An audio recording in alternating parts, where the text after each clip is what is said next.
Hello বন্ধুরা, আবার স্বাগতম আমাদের চ্যানেলে। গত এপিসোড 4-এ আমরা দেখেছিলাম কিভাবে রুডো, রিও আর বাকি ক্লিনাররা তাদের প্রথম বড় মিশনে এক অদ্ভুত ট্র্যাশ বিস্টের ভেতর থেকে একটি বিশেষ ভাইটাল ইনস্ট্রুমেন্ট উদ্ধার করেছিল। কিন্তু সেই মিশনে রুডোর শক্তি ফেল হয়ে গিয়েছিল, যার ফলে সে নিজেকে অনেক দুর্বল মনে করছিল। আর শেষে সেই রহস্যময় ছায়ার খোঁজ মেলে, যা আমাদের অনেক প্রশ্নের উত্তর দেয়নি। আর আজকের এপিসোড 5-এ আমরা দেখব কিভাবে রুডো নিজের ভিতরের চলমান সংগ্রামের সাথে লড়াই করছে, কিভাবে গ্রিস তার সাহায্য করছে, আর এক বিপজ্জনক মিশনে যাত্রা করছে যেখানে তাদের একজন জীবন্ত স্পিয়ারাইটকে খুঁজে বের করতে হবে, যাকে ট্র্যাশ বিস্ট আক্রমণ করেছে।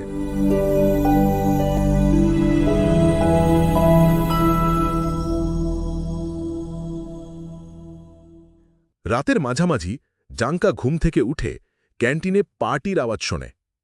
রিও তাকে বলে এটা রুডোর স্বাগত পার্টি, কিন্তু রুডোর মেজাজ একদম ভালো নেই, কারণ তার শক্তি মিশনে ফেল হয়ে গিয়েছিল।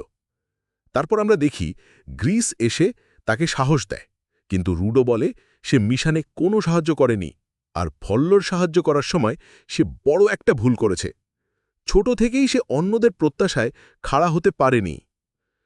গ্রিস বলে যে ফল্লো নিজেকে গিভার মনে করে এবং সাপোর্টার হিসেবে তার ইনস্ট্রুমেন্টকে ট্রেন করেছে যাতে ভবিষ্যতে তা ভাইটাল ইনস্ট্রুমেন্টে পরিণত হয়।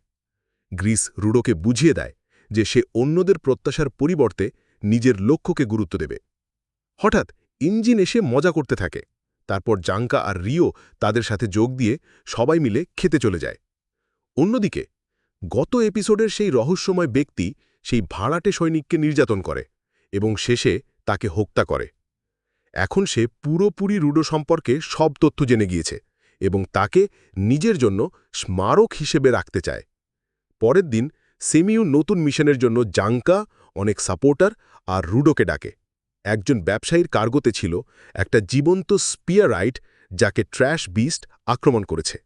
জীবন্ত স্পিয়ারাইট পাওয়া বিরল, তাই এর খোঁজ করা জরুরি। রুডো এই মিশনে অংশ নিতে রাজি হয়, যদিও সে তার ইনস্ট্রুমেন্ট নিয়ন্ত্রণে দক্ষ নয়।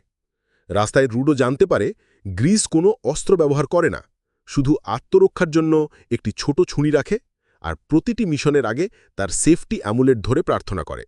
এটা দেখে রুডো তার সহানুভূতি অনুভব করে। তারা যখন ব্যবসায়ীর সাথে দেখা করে, রুডো জিজ্ঞেস করে সে স্পিয়ারাইট ট্রেড করতে চায় কিনা, কিন্তু সে অস্বীকার করে। রুডো আর জাঙ্কা দুজনেই মনে করে এটা অস্বাভাবিক যে ট্র্যাশ বিস্ট কোনো মানুষকে অপহরণ করেছে।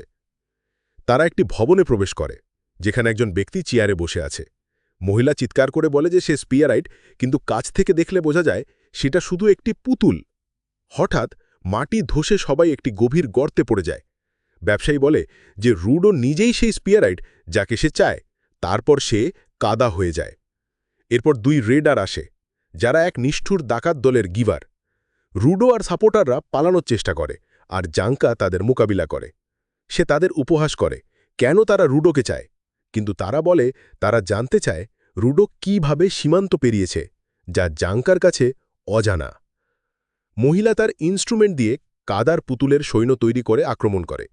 জাঙ্কা মনে করে লড়াই সহজ হবে, কিন্তু তার ভুল ধারণা ভেঙে পড়ে, কারণ তার প্রতিপক্ষ পুতুলের ভিতর লুকিয়ে থেকে আক্রমণ করে। কিছুক্ষণ তারা এভাবেই লড়াই চালায়, তবে জাঙ্কা তার দক্ষতা দেখিয়ে মাটিতে লাঠি দিয়ে আঘাত করে লুকোনো ব্যক্তির অবস্থান খুঁজে বের করে।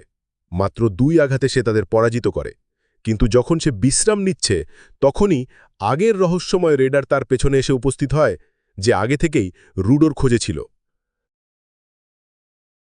তো বন্ধুরা, এই ছিল গাচিয়াকুটা এপিসোড 5-এ সম্পূর্ণ গল্প। যদি ভিডিওটি ভালো লাগে তাহলে অবশ্যই লাইক, শেয়ার আর চ্যানেলটি সাবস্ক্রাইব করতে ভুলবেন না। পরের এপিসোডে আবার দেখা হবে, ততদিন নিজের খেয়াল রাখবেন। ধন্যবাদ।